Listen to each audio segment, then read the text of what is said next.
प्राचीन काल की बात है। भारतवर्ष की शांत घाटियों में, जहां प्रकृति अपने चरम वैभव पर थी, विवेक नाम का एक युवक रहता था। विवेक मन से स्वच्छ और विचारों से समृद्ध था, किंतु उसका शरीर अत्यंत दुर्बल था। हल्का सा काम भी उसे थका देता था। जरा सी चढ़ाई पर उसकी सांस फूलने लगती, हाथ पैर कांपने लगते और आंखों के आगे अंधेरा छा जाता। उसने अनेक वैद्यों और हकीमों से इलाज करवाया, तरह तरह की औषधियां खाईं, किंतु उसकी देह दशा में कोई सुधार न आया।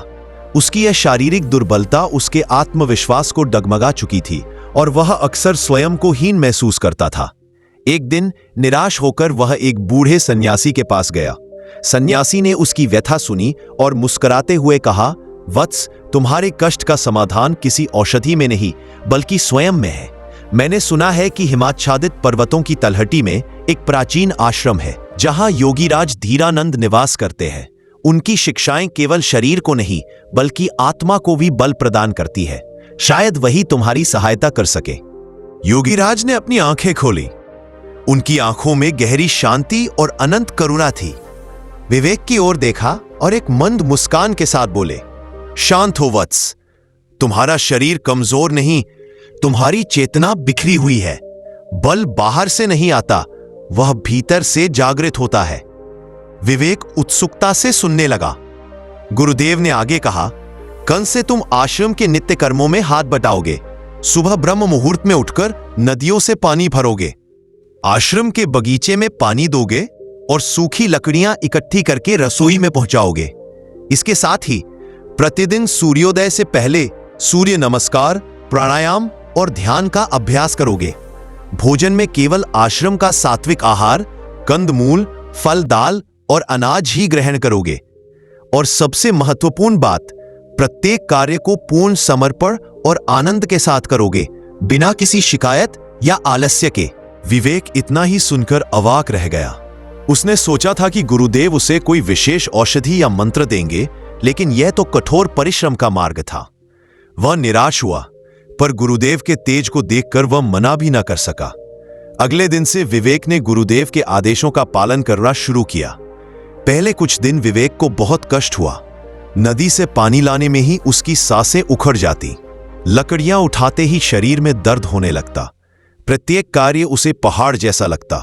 उसका मन बार बार हार मानने को तैयार होता, किंतु गुरुदेव की आंखों में वह अटल विश्वास उसे आगे बढ़ने की प्रेरणा देता रहता।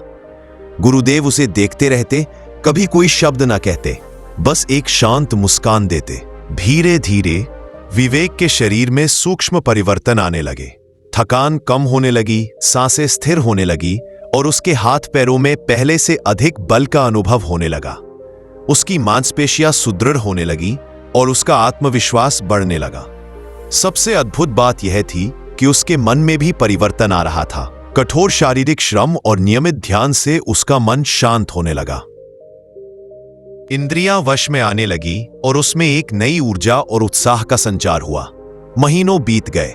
विवेक अब वह दुर्बल युवक नहीं था। उसका शरीर अब वज्र के समान मजबूत था। उसकी आंखें चमकती थीं और उसके चेहरे पर हमेशा एक शांत मुस्कान रहती थी। वह अब न केवल अपने काम करता था, बल्कि आश्रम के अन्य शिष्यों की भी मदद करता था। एक दिन विवेक गुरुदेव के चरणों में बैठा। उसने अपनी आंखों में कृतज्ञता के आंसू भरकर कहा, गुरुदेव, आपने मुझे नया जीवन दिया है। मेरा शरीर अब इतना बलवान है जितना मैंने कभी सोचा भी न था। मैं आपका ये ऋण कभी नहीं चुका पाऊंगा। गुरुदेव ने स्नेह से विवेक के सिर पर हाथ फेरा और बोले, वत्स, मैंने तुम्हें केवल शरीर बनाना नहीं सिखाया, मैंने तुम्हें सिखाया है कि शरीर एक मंदिर है और उस मंदिर का पुजारी तुम्हारा मन है। बल केवल मांसपेशियों में नहीं होता, वो तुम्हारे संकल्प में, तुम्हारे अनुशासन में, तुम्हारे सात्विक आहार में और तुम्हारे निर्मल मन में होता है। यदि मन शांत और दृढ़ हो तो शरीर भी उसका साथ देता है। गुरुदेव ने आगे समझाया, शारीरिक शक्ति क्षणभंगुर है यदि उसके साथ मानसिक और आध्यात्मिक शक्ति न हो। तुमने केवल अपनी देह को नहीं साधा, बल्कि अपने मन और आत्मा को भी अनुशासित किया। यही सच्ची शक्ति है जो तुम्हें जीवन की हर चुनौती का सामना करने में सक्षम बनाएगी। विवेक ने गुरुदेव के इन गहन शब्दों को अपने मन में धारण कर लिया। वह समझ गया था कि असली बल केवल बाहरी ढांचे में नहीं, बल्कि भीतर की शुद्धि और दृढ़ता में निहित है। उसने अपना जीवन गुरुदेव की शिक्षाओं का प्रचार करने और लोगों को यह बताने में समर्पित कर दिया कि सच्ची शक्ति शारीरिक दुर्बलता को दूर करने के लिए केवल बाहरी व्यायाम ही नहीं, बल्कि सही जीवन शैली, सात्विक आहार, अनुशासन और आध्यात्मिक उन्नति से प्राप्त होती है। हमारा शरीर ही हमारा पहला गुरु है जो हमें संयम और समर्पण सिखाता है। आज भी यह कहानी हमें सिखाती है कि यदि हमारा मन दृढ़ संकल्पित हो तो कोई भी शारीरिक बाधा हमें अपने लक्ष्य को प्राप्त करने से नहीं रोक सकती। शक्ति भीतर से उत्पन्न होती है और एक संतुलित जीवन शैली ही हमें देह और मन दोनों से बलवान बनाती है। दोस्तों, इस दुनिया में ताकतवर को ही नियति के यहां जगह मिलती है, कमजोरों की यहां कोई जगह नहीं। यह बात आपने सुनी ही होगी और इस बात से आप भली भांति परिचित भी होंगे। इस बात में कोई शक नहीं कि पुराने जमाने में जो लोग हुआ करते थे वह आज के जमाने की इंसानों से कहीं ज्यादा ताकतवर थे। और ऐसा इसीलिए है क्योंकि वे लोग जिंदा रहने के लिए खाना खाते थे और आजकल के लोग सिर्फ जीभ के स्वाद के लिए खाना खाते हैं। आप एक और तथ्य से वाकिफ होंगे कि एक रोटी से 10 गुना ज्यादा ताकत आटे में होती है, आटे से 10 गुना अधिक ताकत दूध में होती है और दूध से 8 गुना अधिक ताकतवर मांस आहार होता है और मांस आहार से 10 गुना ज्यादा ताकतवर घी होता है। लेकिन यदि आप आज के समय पर देखेंगे, यदि किसी व्यक्ति को घी खाने के लिए दिया जाए तो वो ज्यादा से ज्यादा 1 चम्मच ही उसका सेवन कर सकता है, उसके ऊपर वो नहीं खा पाएगा। लेकिन यदि हम पुराने जमाने के इंसानों की बात करें तो उस समय पर घी उनका सर्वश्रेष्ठ भोजन होता था। आपने महाराणा प्रताप के बारे में तो सुना ही होगा। वह जितना वजन लेकर युद्ध भूमि पर लड़ते थे उतना वजन तो आज के 4 आदमी भी उठा नहीं पाएंगे। इसीलिए कहा जाता है कि तब के जमाने के लोग सचमुच जीवन जीते थे और आज के लोग तो केवल जबरदस्ती इस जीवन को जी रहे हैं। कुछ ऐसे रहस्य है, कुछ ऐसी बातें हैं जिसे जानने के बाद आपको यह एहसास होगा, क्या आपका सबसे बड़ा धन, आपका सबसे बड़ा ऐश्वर्य हमारा स्वास्थ्य ही है। बहुत समय पहले की बात है, एक छोटा सा राज्य था। उस राज्य का राजा बहुत दयालु था और वहां की सेना भी बहुत पराक्रमी थी। उससे राज्य में एक ऐसा व्यक्ति भी था जो अत्यधिक पराक्रमी था और वह उस राज्य का सर्वश्रेष्ठ योद्धा था। वह इतना ताकतवर था कि एक साथ वह 50 लोगों को भी परास्त कर सकता था और राजा उसके इस पराक्रम से हमेशा बहुत खुश रहते थे। जब भी उससे कोई युद्ध करने जाता तो वह पहले 100 बार सोचा करता कि क्या उससे युद्ध करना आसान है, क्या उसे हराना आसान है। हर कोई जानता था कि वह बहुत शूरवीर है, बहुत ताकतवर है, इसलिए उसे हराना लगभग असंभव था। अपने राजा के लिए हमेशा तत्पर रहता, अपने राज्य के राजा के लिए, अपनी प्रजा के लिए जो कुछ उसे अच्छा होता वह उसे अवश्य करता। एक बार की बात है, वह शूरवीर योद्धा अपना पराक्रम दिखा रहा था। उसी वक्त उसके दोनों पुत्र वहां पर आए हुए थे। राजा ने उसके दोनों पुत्र को देखा और राजा के मन में यह लालसा जगी, आने वाले समय में हमारे राज्य के लिए इनमें से सबसे सर्वश्रेष्ठ योद्धा कौन होगा, हमारे राज्य के लिए योग्य कौन होगा। यह बात जब उस योद्धा के कानों में पड़ी तो वो अत्यधिक चिंतित हो गया। उस योद्धा के 2 पुत्र थे। जो बड़ा वाला बेटा था वो हर चीज का हुनर सीख चुका था, फिर चाहे वो तलवारबाजी हो, लोगों से बोलना हो, आग से खेलना, हर तरफ की चालबाजी से वो संपूर्ण था। उसे जो कुछ भी सिखाया जाता वह उसे सीखने में निपुण था। वह बहुत जल्द उस विद्या को, उस कला को सीख जाता था। यदि हर कोई यही कहता कि अगला योद्धा यही होगा, यही हमारे राज्य के लिए सर्वश्रेष्ठ योद्धा बन सकता है, लेकिन उस योद्धा का एक छोटा पुत्र भी था जो बहुत कमजोर था, जिससे कोई भी चीज सीखने में अत्यधिक समय लगता था और उसे देखकर कोई भी यह कहता था कि यह कभी योद्धा बन सकेगा। उसे उसके पिता ने बहुत कुछ सीखने का प्रयास किया, लेकिन वह कभी भी कुछ सीख नहीं पाया। ना ही तो वह अच्छी तलवारबाजी कर पाता था, ना ही उसे एक योद्धा की तरह जीना आता था। वह हमेशा आलसियों की तरह पड़ा रहता। जब भी वह योद्धा अपने दोनों पुत्रों को एक साथ देखता तो उसे बहुत चिंता होती, उसे बहुत तकलीफ होती, क्योंकि वह अपने दोनों पुत्रों को एक समान बनाना चाहता था। वह अपने दोनों पुत्रों में कोई फर्क नहीं समझता था।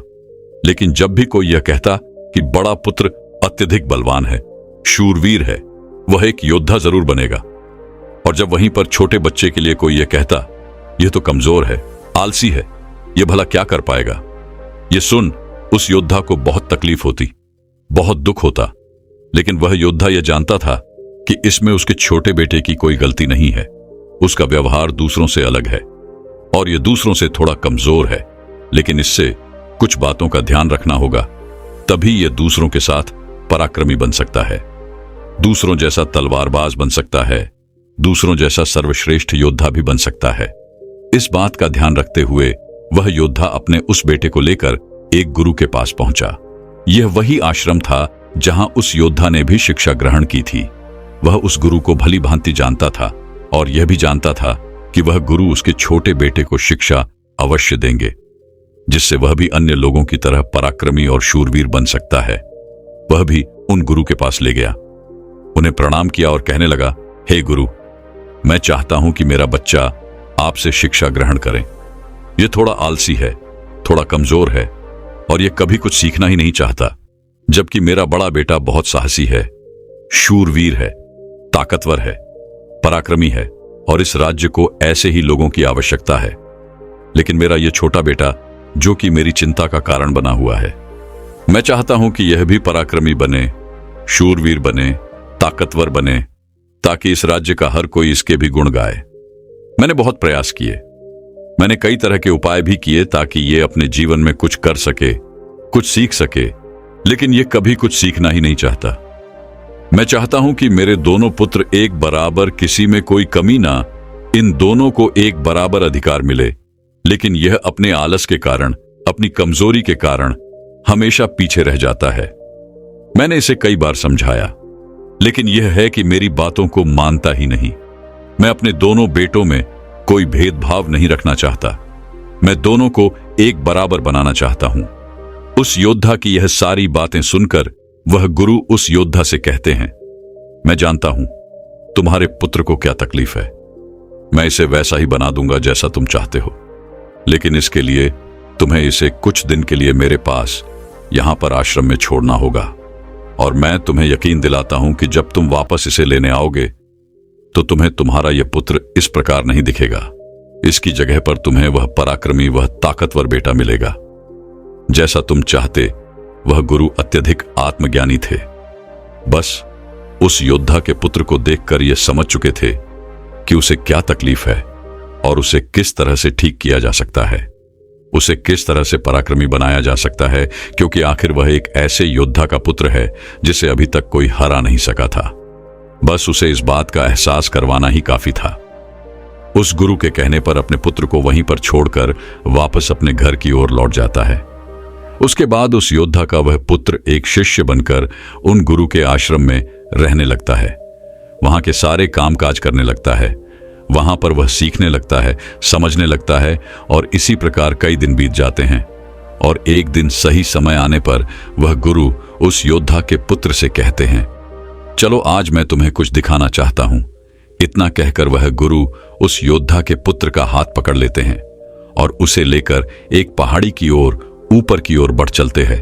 उस पहाड़ी के ऊपरी छोर पर ले जाकर वह गुरु उस पुत्र से कहते हैं, आज मैं तुम्हें कुछ सिखाने वाला हूं। पुत्र, तुम्हें ध्यान से सीखना होगा, क्योंकि यदि तुमने आज यह बात नहीं सीखी तो तुम अपने जीवन भर कुछ नहीं कर पाओगे, कुछ नहीं सीख पाओगे, और हमेशा लोग तुम्हें कमजोर और असहाय समझेंगे और उसी दृष्टि से तुम्हें देखा जाएगा। धीरे धीरे कई दिन बीत चुके हैं और अब तुम्हारे घर जाने का वक्त भी करीब आ चुका है। इसलिए आज मैं तुम्हें यहां पर लेकर आया हूं ताकि मैं तुम्हें सिखा सकूं, यह समझा सकूं कि तुम इस धरती पर क्यों आए, तुम्हारे आने का क्या कारण है।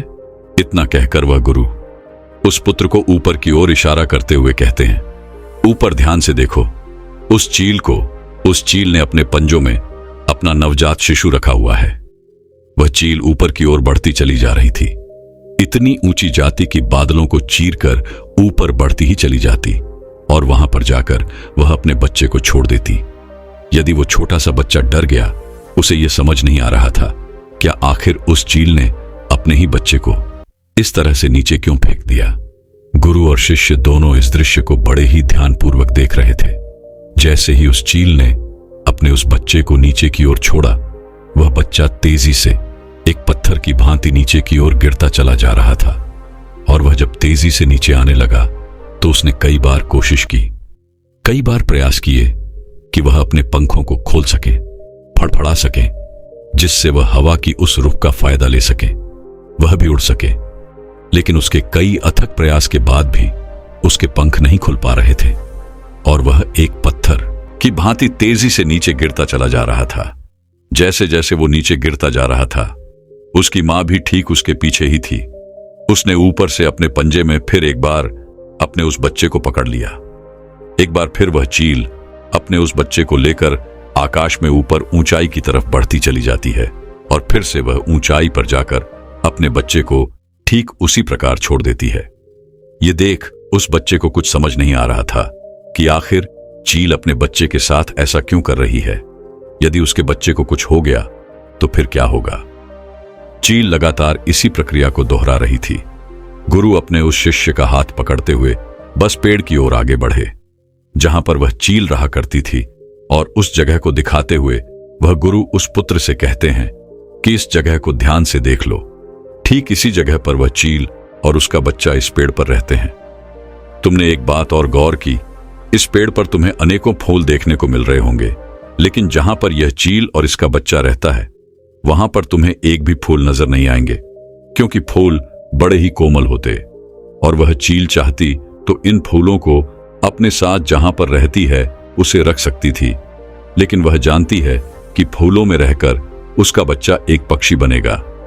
लेकिन जब वह कांटों वाले घोंसले में रहेगा तभी एक चील बन पाएगा, और एक चील के बच्चे को हर तरह की यातनाएं बचपन से ही सहनी पड़ती है ताकि वे अन्य पक्षियों की तरह कोमल न बने, क्योंकि वह एक चील का पुत्र है और उसे चील की तरह अपना जीवन व्यतीत करना है।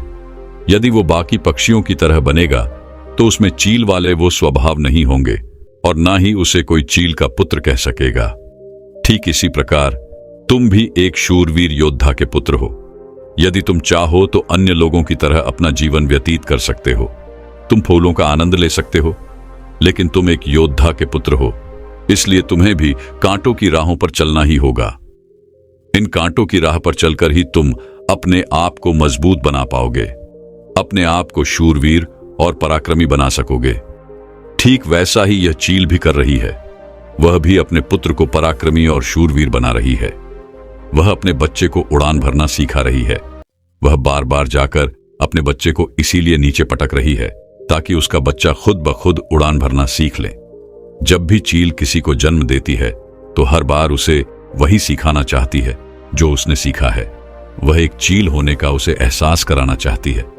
किंतु यदि वही पुत्र किसी और पक्षी के घर पर जन्म लेता तो उसे इस तरह की यातनाएं ना सहनी पड़ती, उसे इस तरह से किसी भी क्रिया से ना गुजरना पड़ता।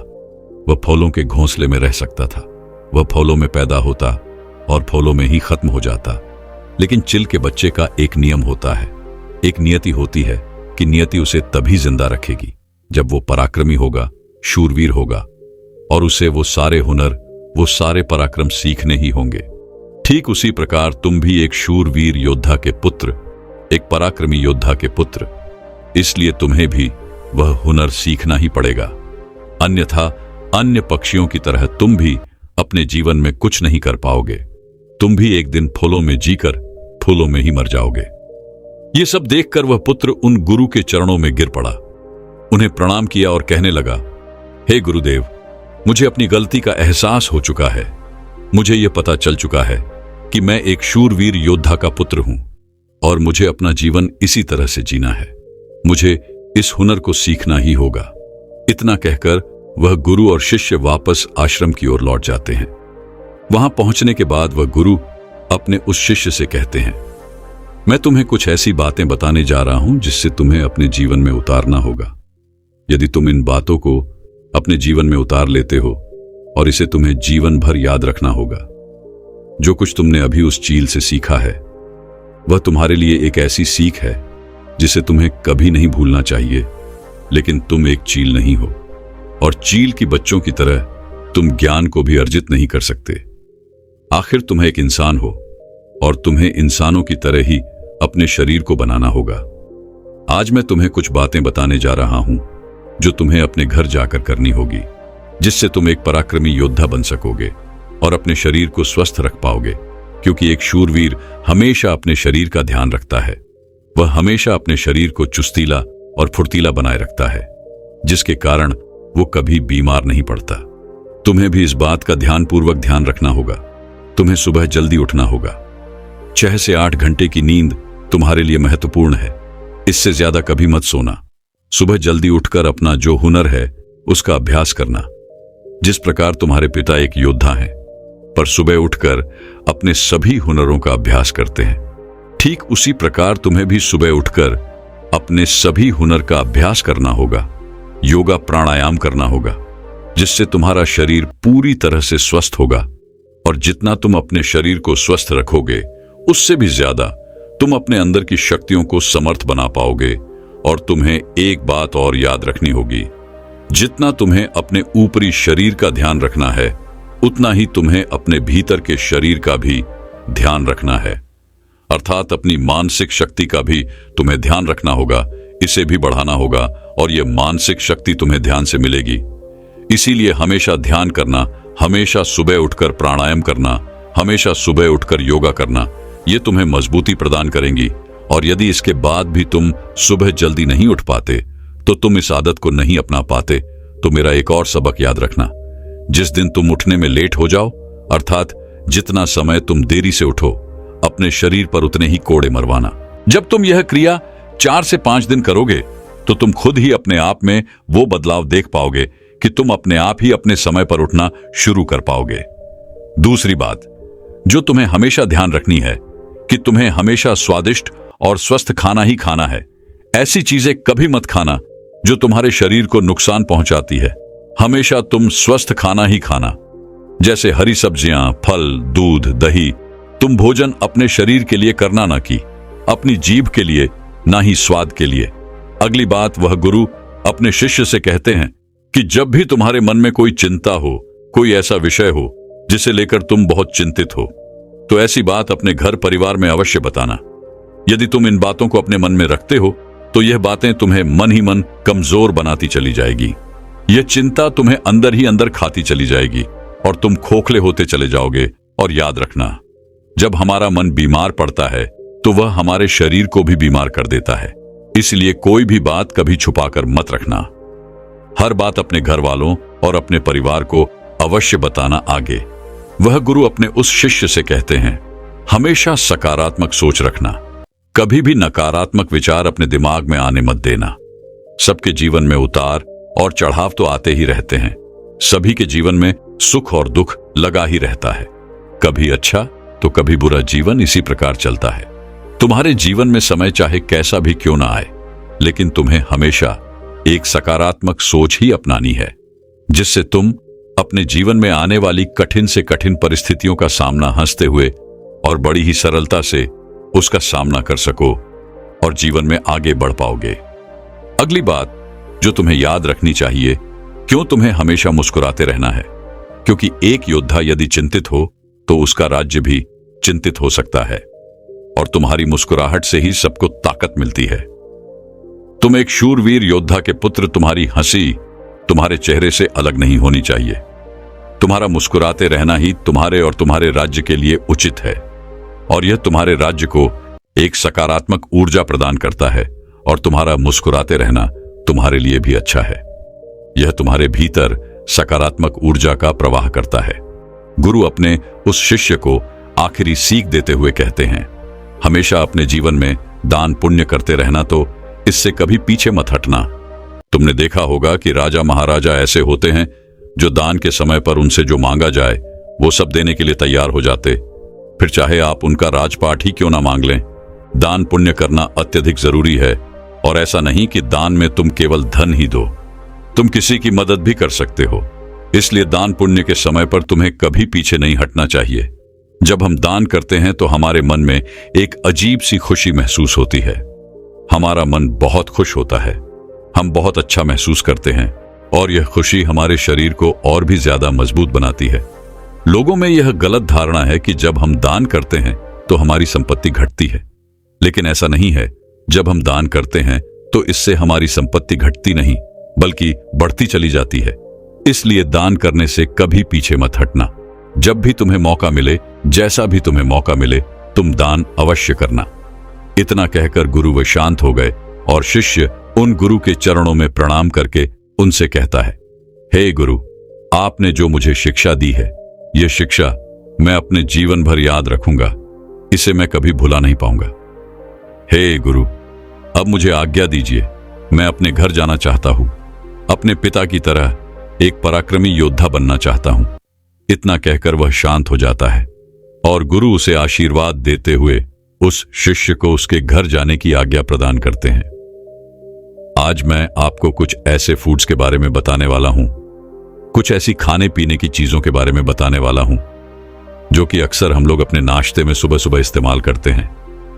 ये चीजें बहुत ही कॉमन हैं और अक्सर लोग इनको बहुत ही हेल्थी कंसिडर करते हैं, इनको अच्छा मानते हैं, सोचते हैं कि इन्हें खाने से तो बड़ा फायदा होता है, ये बहुत ही बढ़िया है। लेकिन असल में ये जो चीजें आज मैं आपको बताने वाला हूं, ये उतनी बढ़िया भी आपके लिए नहीं है। इनफैक्ट ये काफी हद तक अनहेल्थी है और इनसे आपको बचना चाहिए। जानते हैं कि ये कौन कौन सी चीजें हैं जो आपको अवॉइड करनी है और साथ ही ये भी जानते हैं कि इनके हेल्थी ऑल्टरनेटिव क्या क्या है।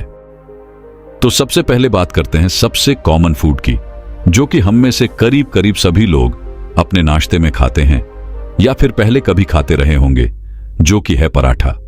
खासतौर से अगर आप नॉर्थ इंडियन हैं तो आप रिलेट कर पाएंगे कि पराठा हम लोगों के नाश्ते में एक ऐसी चीज हुआ करती थी जो कि कभी भी मिस नहीं होती थी। दोस्तों, पराठा हम लोग अक्सर खाते हैं और इसको अच्छा मानते हैं कि ठीक है, ये देसी चीज है, इसको खाने से कुछ नुकसान नहीं होता है। लेकिन जान लीजिए कि पराठे के अंदर बहुत सारा घी डाला जाता है और अक्सर जो पराठा बनता है उसके अंदर मैदा इस्तेमाल किया जाता है। पराठा खाने में ऐसा कोई प्रॉब्लम नहीं है, लेकिन जब इसके अंदर आप इतना सारा घी डाल देते हैं, इतना सारा तेल डाल देते हैं और इसको मैदे के अंदर पकाते हैं, तो इससे यह प्रॉब्लमैटिक हो सकता है। ज्यादा घी और ज्यादा तेल का इस्तेमाल करने की वजह से पराठे के अंदर जो कैलोरीज हैं वो बढ़ जाती हैं और इसकी वजह से धीरे धीरे आपकी बॉडी के अंदर फैट इकट्ठा होने लगता है, आपका मोटापा बढ़ने लगता है। इसी के साथ साथ अगर आप मैदे से बना पराठा खाते हैं तो यह मैदे वाला जो पराठा होता है यह आपके ब्लड शुगर को बहुत ही तेजी से बढ़ाता है और इसकी वजह से धीरे धीरे आपकी बॉडी के अंदर इंसुलिन रेजिस्टेंस पैदा हो सकते हैं, डायबिटीज का खतरा बढ़ सकता है। और साथ ही साथ यह जो मैदा होता है यह बहुत बारीक होता है, इसके अंदर फाइबर नहीं होता और यह आपकी आंतों के अंदर जाकर चिपक जाता है और वहां पर आपके अंदर पेट में दर्द की शिकायत पैदा कर सकता है, कॉन्स्टिपेशन पैदा कर सकता है, कुछ केसेस में डायरिया भी पैदा कर सकता है, ब्लोटिंग और इंडिजेशन भी इसकी वजह से आपके अंदर हो सकते हैं।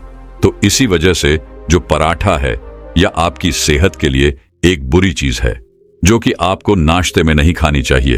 अब आप कहेंगे कि साहब, पराठा तो हम बचपन से खाते आए हैं, मेरा पसंदीदा है, हम पराठा छोड़ नहीं सकते, तो ऐसे में हमें क्या करना चाहिए? तो इसका भी एक सॉल्यूशन है दोस्तों। कुछ छोटे छोटे चेंजेस को करके आप अपने इस पराठे को हेल्थी बना सकते हैं, इसको खा सकते हैं। सबसे पहला चेंज जो आपको करना है वो ये कि अपने पराठे को हमेशा आपको देसी गेहूं के पराठे में बनाना है या फिर मल्टीग्रेन आटे के अंदर आपको बनाना है। इस तरह के जो आटे होते हैं इनके अंदर फाइबर ज्यादा पाया जाता है और ये फाइबर आपके इस ऑनाइल को या घी को जो है अब्सॉर्ब कर लेता है और आपकी बॉडी के अंदर ब्लड शुगर को भी तेजी से नहीं बढ़ने देता है, उसको बैलेंस में रखता है। इसी के साथ साथ इसको खाने से आपके अंदर कॉन्स्टिपेशन की शिकायत नहीं होती है, इंडिजेशन नहीं होता है, क्योंकि फाइबर आपके पेट के लिए भी बढ़िया है। दूसरी बात जो आपको ध्यान में रखनी है वह यह कि आपको अपना पराठा बनाने के लिए घी या ऑयल बहुत ही कम मात्रा में इस्तेमाल करना है, या फिर ज्यादा बढ़िया यह है कि आप बिना घी के बिना तेल के अपने पराठे को बनाएं। जैसे हम लोग रोटी बनाते हैं उस तरह से पहले पराठे को बना लीजिए और बनाने के बाद ऊपर से थोड़ा सा देसी घी इस पे आप डाल के अच्छे से चपड़ के आप उसको खा सकते हैं। पराठे की तरह ये कुछ ऐसा ही है जैसे बाजार में या फिर रेस्टोरेंट्स में जो पंजाबी पराठे मिलते हैं, तंदूरी पराठे मिलते हैं, वो कुछ कुछ इसी तरह से होते हैं। लेकिन मैं उसकी बात नहीं कर रहा हूं क्योंकि वो मैदे वाले होते हैं। आप घर पर बना के ऊपर से थोड़ा सा घी डाल के उसको खा सकते हैं। इसके अलावा अगर आप चाहते हैं कि आपका पराठा और भी ज्यादा हेल्थी हो जाए तो इसके अंदर आप वेजिटेबल्स को भी मिक्स कर सकते हैं। आप पालक को अंदर मिक्स कर सकते हैं, गोभी को मिक्स कर सकते हैं, गाजर को मिक्स कर सकते हैं, या फिर सबसे बढ़िया चीज पनीर को आप मिक्स करके इसके अंदर मिक्स कर दीजिए अपने आटे में, या उसके अंदर आप फीलिंग कर लीजिए इसकी। तो इसकी वजह से प्रोटीन कंटेंट भी बढ़ जाता है, फाइबर कंटेंट भी बढ़ जाता है, और आपका पराठा जो है आपको ज्यादा अच्छा न्यूट्रिशन भी देता है और फायदा भी ज्यादा करता है। और जो नुकसान आपको ज्यादा घी वाले पराठे से, ज्यादा तेल वाले पराठे से या मैदे वाले पराठे से होते हैं, वो भी आपको नहीं होते हैं। दूसरा बहुत ही कॉमन फूड आइटम जो कि अक्सर ब्रेकफास्ट में खाया जाता है दोस्तों, वह है स्लाइस्ड ब्रेड। वह ब्रेड जो कि हमें बाजार में मिलती है। दोस्तों, ब्रेड जो होती है ये मोस्टली मैदे से बनाई जाती है, खास तौर से व्हाइट ब्रेड की। फिलहाल मैं बात कर रहा हूं तो ये मैदे से बनाई जाती है, और मैदा जैसे कि मैंने आपको बताया आपके ब्लड शुगर को बहुत ही तेजी से बढ़ाता है, और फिर एकदम से ब्लड शुगर इसके बाद कम भी हो जाती है, और इसी वजह से इससे आपके अंदर इंसुलिन सेंसिटिविटी हो सकती है और डायबिटीज का खतरा बढ़ सकता है। साथ ही साथ इस मैदे वाली ब्रेड के अंदर, व्हाइट ब्रेड के अंदर फाइबर ना के बराबर होता है और कोई न्यूट्रिएंट्स भी नहीं होते हैं, क्योंकि जो मैदा बनाने के प्रोसेस होता है उसके दौरान गेहूं के अंदर मौजूद न्यूट्रिएंट्स होते हैं वो करीब करीब खत्म हो जाते हैं और फाइबर भी बिल्कुल अलग हो जाता है, और इसी वजह से आपको सिर्फ और सिर्फ कैलोरीज मिलती हैं, जिसकी वजह से आपको कोई ताकत तो नहीं मिलती है, सिर्फ और सिर्फ आपको मोटापा मिलता है और आपको डायबिटीज का गिफ्ट मिलता है। साथ ही साथ इस मैदे वाली ब्रेड के अंदर, व्हाइट ब्रेड के अंदर फाइबर ना के बराबर होता है और कोई न्यूट्रिएंट्स भी नहीं होते हैं, क्योंकि जो मैदा बनाने के प्रोसेस होता है उसके दौरान गेहूं के अंदर मौजूद न्यूट्रिएंट्स होते हैं वो करीब करीब खत्म हो जाते हैं और फाइबर भी बिल्कुल अलग हो जाता है, और इसी वजह से आपको सिर्फ और सिर्फ कैलोरीज मिलती हैं, जिसकी वजह से आपको कोई ताकत तो नहीं मिलती है, सिर्फ और सिर्फ आपको मोटापा मिलता है और आपको डायबिटीज का गिफ्ट मिलता है। दोस्तों, बहुत सारे लोग जो हैं वो आजकल व्हाइट ब्रेड को छोड़ के ब्राउन ब्रेड को खाने लग गए हैं, और कंपनीज भी आजकल मार्केटिंग कर रही हैं कि आप ब्राउन ब्रेड को खाइए, ये आपके लिए बढ़िया है, ये होल व्हीट से बनाई जाती है, इसमें फाइबर ज्यादा है। लेकिन जान लीजिए कि जो ब्राउन ब्रेड है दोस्तों, ये भी व्हाइट ब्रेड से कोई ज्यादा अलग नहीं होती है। इसके कलर को देख के आप कंफ्यूज मत होइए, क्योंकि बहुत सारी कंपनीज तो ऐसी भी है जो कि इस ब्राउन ब्रेड को ब्राउन बनाने के लिए इसके अंदर कलरिंग भी करती है, ताकि ये आपको ऐसा लगे कि ये रोटी जैसी दिख रही है। दोस्तों, ब्राउन ब्रेड के किसी भी अच्छे से अच्छी कंपनी के पैक को आप उठा के उसको पीछे से देख लीजिए, इंग्रेडिएंट को आप जान जाएंगे कि ब्राउन ब्रेड के अंदर भी सिर्फ 10 से 20% ही, ये भी बहुत ज्यादा मैं बता रहा हूं, बसों में तो इतना भी नहीं होता है, 10 से 20% ही जो है वह होल व्हीट वाला आटा होता है, यानी जो देसी आटा होता है वह होता है बाकी सबका। सब 70 से 80% भी इसके अंदर भी मैदा ही होता है, तो ये भी आपके लिए बराबर बुरी है। आप ये मत सोचिए कि मैं ब्राउन ब्रेड खा रहा हूं तो कुछ अच्छा खा रहा हूं, वो भी आपके लिए बहुत ही बुरी चीज है। साथ ही साथ जो ये ब्रेड्स होते हैं दोस्तों, इनके अंदर प्रिजर्वेटिव्स भी मिलाए जाते हैं, कुछ कलरिंग एजेंट्स भी मिलाए जाते हैं, और साथ साथ कुछ ऐसी चीजें भी मिलाई जाती हैं जो इनके टेक्सचर को सॉफ्ट बनाती है और आपके टेस्ट को एनहांस करती है। बहुत सारी शुगर भी डाली जाती है, बहुत सारा इसके अंदर एडिबल ऑयल भी मिलाया जाता है, और ये सभी चीजें आपकी सेहत के लिए अच्छी नहीं होती हैं।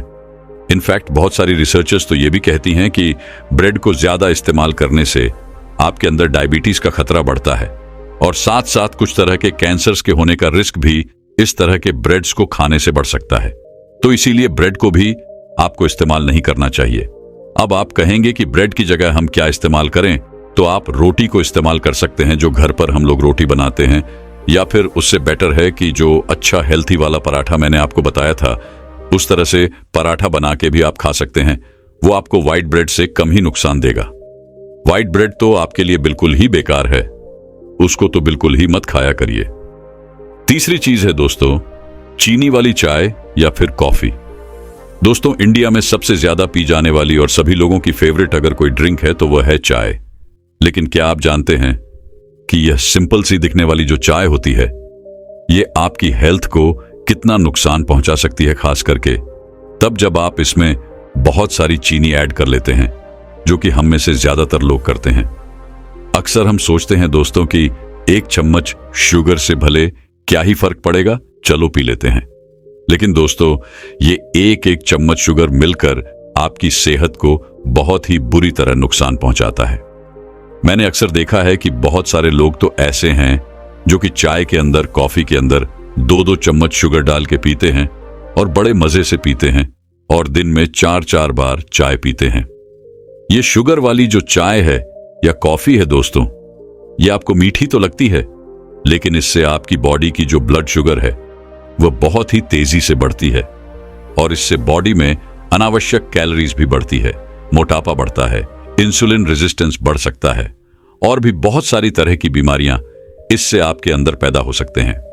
जब आप सुबह सुबह बहुत ज्यादा चीनी वाली चाय को पीते हैं तो इससे आपकी बॉडी का जो मेटाबॉलिज्म है उसके ऊपर भी बुरा असर पड़ता है और आपकी बॉडी जो है कैलोरीज को कम बर्न करती है, जिससे कि आप सुस्त भी रहते हैं और आपकी बॉडी में मोटापा और फैट भी बढ़ता है। इसलिए अपनी शुगर को आप धीरे धीरे कोशिश करिए कम करने की। अगर अभी 2 चम्मच लेते हैं तो 1 लीजिए, 1 लेते हैं तो आधा लीजिए और आधे लेते हैं तो इसको धीरे धीरे बिल्कुल बंद कर दीजिए। यकीन मानिए, अगर आपने सिर्फ 1 महीना बिना चीनी वाली चाय पी ली दोस्तों, तो आपके जो टेस्टेबर्स हैं वो उसके लिए अडॉप्ट हो जाएंगे। फिर आपको ये चाय बुरी नहीं लगेगी। शुरू में जरूर लगेगी, लेकिन धीरे धीरे फिर नहीं लगेगी। और मैं यकीन के साथ कह सकता हूं कि 1 महीना, 1.5 महीना अगर आपने ऐसा कर लिया तो फिर आपको मीठी वाली जो चाय है वो बुरी लगने लगेगी। तो हमारे जो टेस्ट बर्ड्स हैं वो अपने हिसाब से जैसा आप चाहते हैं वैसा अडेप्ट हो जाते हैं। इनको अडेप्ट कीजिए और इसकी जगह आप फीकी वाली चाय पीजिए। अगर आप चाय को पसंद करते हैं तो कुछ लोग ऐसे भी हैं दोस्तों जो अपने आप को बहुत ज्यादा स्मार्ट मानते हैं और वह लोग हेल्थी रहने के लिए चीनी की जगह आर्टिफिशियल स्वीटनेस का इस्तेमाल करते हैं, जैसे कि 0 शुगर, नो कैलोरीज या फिर शुगर फ्री वगैरह, और या इस तरह की जो भी चीजें, बहुत सारी ब्रांड्स आते हैं, इस तरह के जो ब्रांड्स होते हैं दोस्तों शुगर फ्री वाले, ये तो आपके लिए मैं कहूंगा चीनी से भी ज्यादा नुकसानदेह हैं, क्योंकि इनके ऊपर अभी रिसेंट में एक WHO की रिपोर्ट आई थी जिसमें पता लगा कि यह बॉडी के अंदर कैंसर जैसी बीमारियों को भी पैदा कर सकते हैं और साथ ही साथ डायबिटीज के रिस्क को भी बढ़ाते हैं। तो आप बचना तो चाह रहे हैं डायबिटीज से, लेकिन इन्हें लेने से आपको उल्टा हो रहा है। डायबिटीज तो इनसे तो आप बच के ही रहिए, बिल्कुल भी इस्तेमाल मत कीजिए। बेस्ट है कि आप फीकी चाय पीजिए। फीकी चाय नहीं पी सकते हैं तो आप चैमोमाइल टी को इस्तेमाल कीजिए, ग्रीन टी को इस्तेमाल कीजिए, या फिर आप चाहें तो अदरक को पानी के अंदर उबाल के उसमें थोड़ा सा शहद मिला के उसको इस्तेमाल कर सकते हैं। इस तरह की चाय अगर आप लेंगे नेचुरल, तो ये आपके लिए हर्बल टी जो होती है ज्यादा हेल्थी होती है। चाय से बचिए। चाय पीना चाहते हैं तो फीकी पीजिए। तीसरी चीज है पैकेज्ड फ्रूट जूस। दोस्तों, पैकेज्ड फ्रूट जूस जैसे कि ट्रॉपिकला, अनार जूस, एलोवेरा जूस, पतंजलि वाला जूस, ये सभी जूस जो होते हैं ये आजकल बहुत ही ज्यादा पॉपुलर हो रहे हैं और लोग इन्हें खूब पीते हैं। बहुत सारे लोग सुबह के टाइम में एक ग्लास इस तरह के फ्रूट जूस को लेकर सोचते हैं कि ये बहुत ही हेल्थी कुछ कर रहे हैं, लेकिन असल में ये जूसेस आप पर नेगेटिव इंपैक्ट डालते हैं। पैकेज फ्रूट, इनमें कई बार बहुत सारे प्रिजर्वेटिव्स मिलाए जाते हैं और टेस्ट के लिए इनमें काफी ज्यादा शुगर और आर्टिफिशियल फ्लेवर्स भी मिलाए जाते हैं। यही नहीं दोस्तों, 100% फ्रूट जूस ये नहीं होते हैं, बल्कि अगर आप इनको पीछे से देखेंगे, चेक करेंगे, तो इसमें सिर्फ 10 से 20% ही फ्रूट जूस होता है। बाकी सारा जो होता है पानी होता है, शुगर होती है और फ्लेवर्स वगैरह होते हैं। इन्हें पीने से आपको थोड़ी बहुत देर के अंदर लगता है कि यार एनर्जी सी मिल रही है बॉडी को, लेकिन इन जूस के साइड इफेक्ट्स बहुत सारे होते हैं, इसलिए इनको आपको हमेशा पीने से बचना चाहिए। खास तौर से अगर आप नाश्ते में इनको लेते हैं तो ये एक बहुत ही गलत प्रैक्टिस है। अगर आप कुछ हेल्थी लेना चाहते हैं तो आप इन पैकेज्ड फ्रूट जूस की जगह फ्रेश फ्रूट जूस को इस्तेमाल कीजिए, जो आपने खुद ही घर पे बनाया हो या उससे भी बढ़िया। तो ये है कि आप होल फ्रूट को इस्तेमाल कीजिए, क्योंकि उसके अंदर आपको फाइबर भी मिलेगा। फ्रेश फ्रूट्स जैसे कि एप्पल, ऑरेंज या फिर बनाना। ये जो कि नेचुरल शुगर के साथ साथ फाइबर और विटामिन से भी भरपूर होते हैं, ये आपको नाश्ते में ज्यादा फायदा करते हैं, तो इन्हें आपको खाना चाहिए। और अगर आप जूस ही पीना चाहते हैं तो जैसा मैंने आपको बताया, आप फ्रेशली प्रिपेयर्ड जूस जो अपने खुद घर पर बनाया है उसको लीजिए, या उससे भी बढ़िया ये है कि आप इन फ्रूट्स को ग्राइंड करके पानी में उसको इस्तेमाल कीजिए। उसके अंदर फाइबर भी होता है जो ज्यादा बढ़िया होता है। या फिर आप कोल्ड प्रेस्ड जूस को इस्तेमाल कीजिए।